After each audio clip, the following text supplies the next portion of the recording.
Salam kepada tim pengajar Hukum Penyelesaian Sengketa Prof. Ahmad Sudiro, Bapak Heri, dan Ibu Ilma.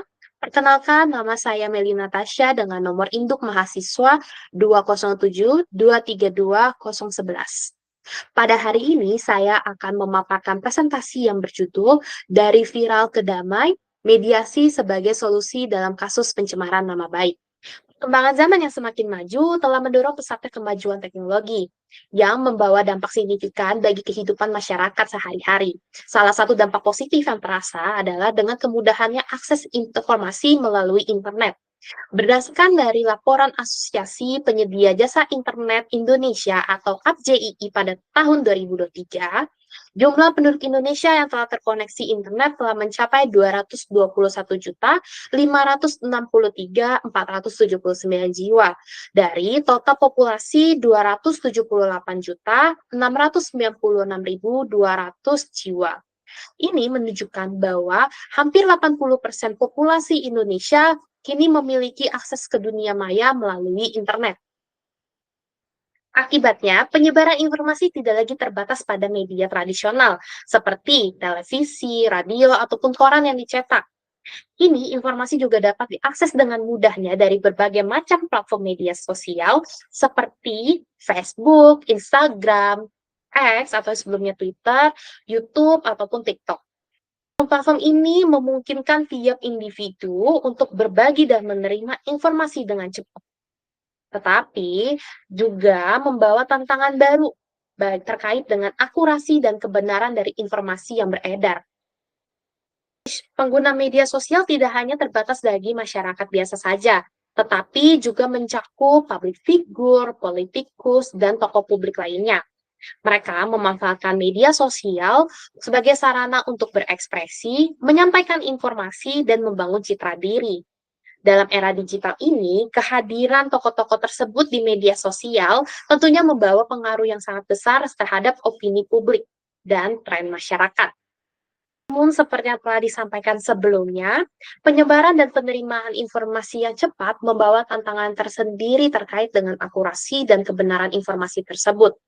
Dalam lingkungan yang begitu dinamis, informasi dapat juga dengan mudah disebarkan tanpa proses verifikasi yang memadai, sehingga potensi untuk menyebarkan berita palsu atau misinformasi semakin tinggi. Kebebasan berekspresi di media sosial pun juga tidak bisa dihindari. Komentar-komentar dari masyarakat satu sama lain seringkali muncul sebagai respon dari suatu isu yang sifatnya positif maupun negatif. Salah satu contoh akibat dari dampak negatif penyalahgunaan media sosial adalah isu pencemaran nama baik. Pencemaran nama baik adalah suatu tindakan yang dianggap sebagai tindak pidana dan termasuk ke dalam kategori penghinaan. Tindakan penghinaan ini memiliki berbagai macam bentuk, di antaranya menistakan, memfitnah, melapor dengan maksud memfitnah, serta menuduh seseorang tanpa dasar yang jelas. Setiap bentuk pencemaran nama baik ini dapat berakibat serius bagi individu yang menjadi korban, mengganggu kehidupan sosial dan profesional mereka. Berikut akan saya tayangkan salah satu video yang menjadi latar belakang kasus pencemaran nama baik yang terjadi di Indonesia. Pemirsa, viral di media sosial tagar Plaza Indonesia. Hal ini akibat security yang memukul keras seekor anjing penjaga di Mall Plaza Indonesia Tanah Abang, Jakarta Pusat. Video ini pertama kali diunggah oleh akun @marlin_hariman di Instagram pada hari Kamis. Dalam video yang diunggahnya, tampak seorang petugas keamanan tiba-tiba memukul anjing penjaga yang berada di sampingnya agar tenang. Nah, perbuatan kasar security Mall Plaza Indonesia ini menimbulkan kemarahan warganet. Mall Plaza Indonesia memutuskan mengakhiri kontrak vendor jasa keamanan K9 Security usai salah satu petugasnya ketahuan memukuli anjing penjaga yang sedang bertugas.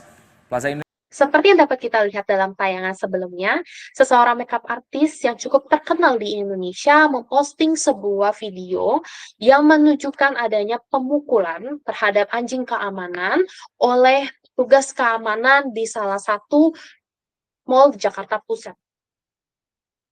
Dalam video yang beredar di media sosial, terlihat jelas bahwa petugas keamanan itu memukul anjing keamanan canine dengan sangat keras. Tindakan kekerasan ini memicu reaksi dari berbagai macam kalangan masyarakat yang segera mengekspresikan kemarahan dan kepeduliannya melalui platform media sosial mereka. Akibat viralnya video tersebut, banyak pihak yang mendesak untuk manajemen mall tersebut melakukan pemutusan hubungan kerja terhadap petugas keamanan tersebut. Salah satu public figure di Indonesia yang berinisial RP juga turut serta mengekspresikan kemarahannya dan mendesak manajemen mall untuk segera mengambil tindakan yang tegas melalui akun Instagram miliknya. Setelah mendapatkan desakan dari berbagai macam pihak, manajemen mall mengambil tindakan tegas dengan melakukan pemutusan hubungan kerjasama dengan vendor di mana tempat petugas keamanan tersebut tanpa adanya investigasi lebih lanjut.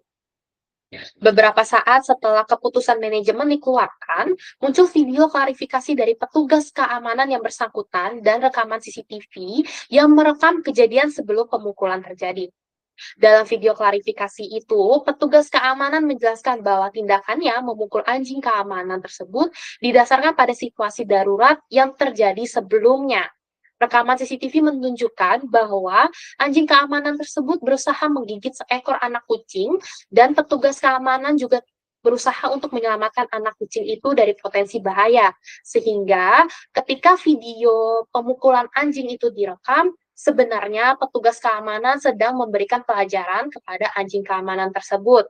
Kasus tersebut dapat kita amati MH sebagai penyebar video pertama kali dan RP sebagai pihak yang ikut serta memviralkan video tersebut.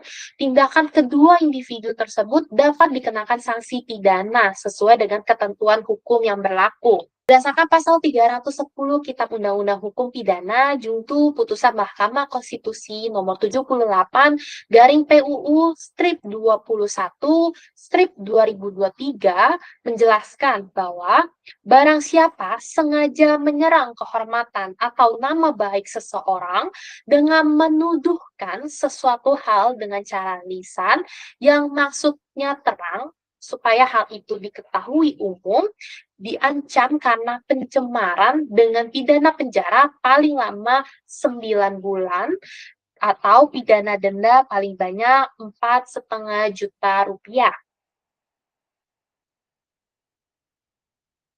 Ayat keduanya menyebutkan bahwa jika hal itu dilakukan dengan tulisan atau gambaran yang disiarkan, dipertunjukkan atau ditempelkan di muka umum, maka diancam karena pencemaran tertulis dengan pidana penjara paling lama 1 tahun 4 bulan atau pidana denda paling banyak 4,5 juta rupiah.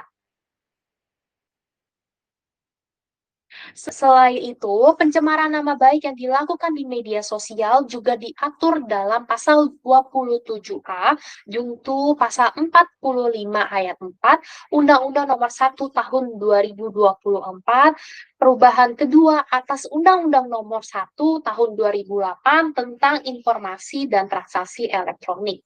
Pasal 27A menyebutkan setiap orang dengan sengaja menyerang kehormatan atau nama baik orang lain dengan cara menuduhkan suatu hal dengan maksud supaya hal tersebut diketahui oleh umum dalam bentuk informasi elektronik dan atau dokumen elektronik yang dilakukan melalui sistem elektronik. Pasal 45 ayat 4 menyebutkan bahwa setiap orang dengan sengaja menyerang kehormatan atau nama baik orang lain dengan cara menuduhkan suatu hal dengan maksud supaya hal tersebut diketahui oleh umum dalam bentuk informasi elektronik dan atau dokumen elektronik yang dilakukan melalui sistem elektronik sebagaimana disebutkan dalam pasal 27A dipidana dengan pidana penjara paling lama 2 tahun dan atau denda paling banyak 400 juta rupiah. Yang dimaksud dengan menyerang kehormatan atau nama baik adalah perbuatan yang merendahkan atau merusak nama baik atau harga diri orang lain, sehingga merugikan orang tersebut termasuk dalam menista dan atau memfitnah. Tentu saja, jika kita mengamati kasus tersebut, baik MH maupun RP dapat dikenai sanksi pidana. Namun, para pihak memutuskan untuk menyelesaikan masalah ini melalui jalur mediasi.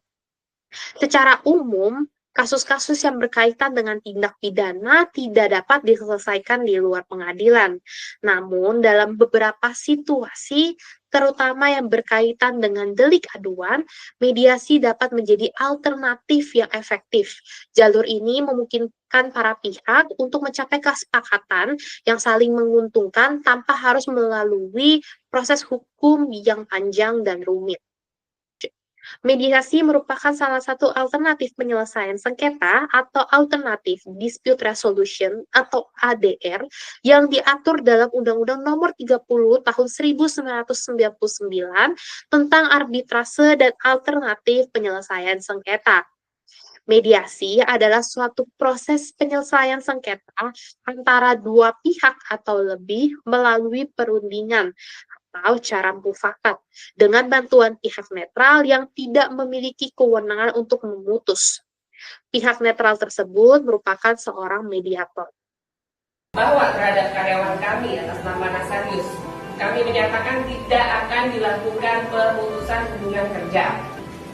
Untuk Ibu Marlin Hariman dan Bapak Robi Purba sebagai pihak terkait dalam hal penyebaran informasi tidak benar melalui media sosial, karena telah bertanggung jawab atas hal ini dengan telah melakukan permintaan maaf kepada media sosial, maka kami telah membuka pintu maaf selebar-lebarnya dan kami menyatakan tidak ada permasalahan lagi antara kami dengan beliau berdua, baik saat ini maupun di waktu mendatang. Aku Marlin Hariman meminta maaf atas kegaduhan yang telah aku buat. Aku sendiri kaget gitu loh, tidak menyangka ini akan seviral ini, tapi aku meminta maaf. Lain kali aku akan lebih bijaksana lagi dalam bersosmed. Dan untuk kepada Pak Nasarius juga aku minta maaf, kepada Pendor Karen juga aku minta maaf, dan kepada Pak Selisha juga aku minta maaf sebesar-besarnya atas kegaduhan yang telah aku buat. Buat kita depannya lebih bijaksana. Terima kasih.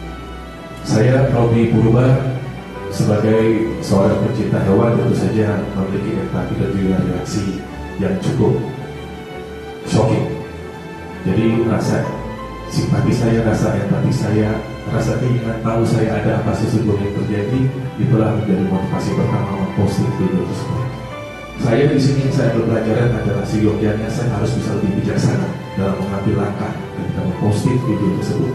Sekali lagi saya mohon maaf dan terima kasih banyak kepada semua pihak yang telah memberikan ruang dan waktu untuk bisa kita berdiskusi pada hari ini. Semoga permintaan maaf saya diterima. Wassalamualaikum warahmatullahi wabarakatuh. Untuk Marlin sama Pak Robi, saya terima kasih. Juga aja ya, semua sudah clear. Saya rasa Mas Nazarus juga sudah banyak memberikan pernyataan di beberapa video. Nah, jadi kita clear ya untuk hari ini semuanya dari ketiga belah pihak sudah sepakat bahwa permasalahan ini sudah selesai. Kami assalamualaikum warahmatullahi wabarakatuh. Kita sepakat semuanya sudah maaf-maafan. Apabila kita melihat dari potongan video yang sebelumnya ditayangkan, terdapat 3 pihak yang hadir ke dalam proses mediasi. Yang pertama, ada kuasa hukum dari penyedia vendor jasa keamanan berserta dengan petugas keamanan yang bersangkutan. Yang kedua ada MH selaku penyebar video pertama kali dan RP yang ikut serta memviralkan video pemukulan tersebut di akun media sosialnya. Serta terdapat seorang mediator yaitu Polsek Metro Menteng. Selanjutnya, karena mediasi yang sifatnya rahasia, maka dalam video tersebut hanya menampilkan atau menunjukkan hasil kesimpulan dari proses mediasi. Dan proses mediasi ini berakhir dengan damai, di mana para pihak saling memaafkan satu sama lain dan tidak akan melanjutkan kasus ini ke depannya. Hal tersebut merupakan salah satu contoh isu pencemaran nama baik yang dapat diselesaikan melalui kesepakatan dan berakhir dengan damai. Namun, tidak semua kasus pencemaran nama baik dapat diselesaikan dengan cara yang sama. Terdapat pula beberapa situasi yang berujung pada deadlock, di mana tidak tercapainya kesepakatan damai atau salah satu pihak menolak melakukan mediasi untuk menyelesaikan sengketa. Salah satu contohnya adalah kasus dari seorang selebgram yang menolak untuk melakukan mediasi terkait pencemaran nama baik yang dilakukan oleh mantan karyawannya. Dalam konteks ini, mediasi hanya dapat terlaksana jika kedua belah pihak sepakat untuk menyelesaikan sengketa dengan cara mediasi. Apabila salah satu pihak menolak, maka proses mediasi tersebut tidak dapat dilaksanakan. Maka kesimpulan yang dapat diambil, penggunaan mediasi sebagai alternatif penyelesaian sengketa dalam kasus pencemaran nama baik menunjukkan potensi yang sangat signifikan untuk meredakan konflik tanpa harus melalui proses hukum yang panjang dan rumit. Dalam konteks berkembangnya teknologi, di mana penyebaran informasi yang berlangsung dengan cepat, mediasi dapat menjadi cara yang efektif untuk mencapai kesepakatan damai antara pihak-pihak yang terlibat. Seperti yang terjadi dalam kasus kesalahpahaman pemukulan anjing keamanan oleh petugas keamanan oleh saudari MH dan RP. Penting untuk dicatat bahwa mediasi hanya dapat dilakukan jika semua pihak setuju untuk terlibat. Jika ada salah satu pihak yang menolak, proses tersebut tidak dapat dilanjutkan, meskipun mediasi dapat membantu mencapai kesepakatan damai tanpa melalui jalur hukum yang panjang dan rumit. Oleh karena itu, penting bagi masyarakat untuk lebih bijak dalam menggunakan media sosial dengan mempertimbangkan tanggung jawab atas informasi yang disebarkan. Sekian presentasi dari saya, mohon maaf apabila ada salah kata. Terima kasih.